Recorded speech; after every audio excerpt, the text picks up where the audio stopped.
Joseph அடிசனோட மகிழ்ச்சிக்கான தத்துவத்தை பத்தி இப்போ ஒரு சின்னதா பார்க்கலாம்.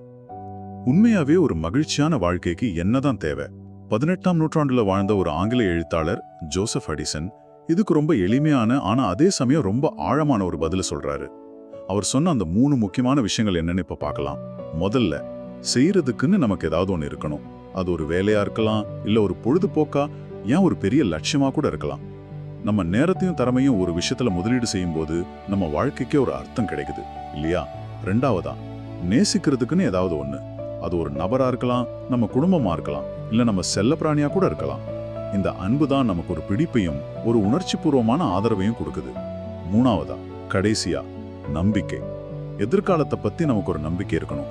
நாளைக்கெல்லாம் சரியாயிடுங்கிற அந்த பாசிட்டிவ் கண்ணோட்டம் தான் இன்னைக்கு நம்ம சந்திக்கிற சவால்களை சமாளிக்க நமக்கு தெம்பு கொடுக்குது. சுருக்கமா சொல்லணும்னா, அடிசனை பொறுத்த வரைக்கும் உண்மையான மகிழ்ச்சிங்கிறது செயல், அன்பு, நம்பிக்கை, இந்த 3ஓட சரியான கலவையில தான் இருக்கு.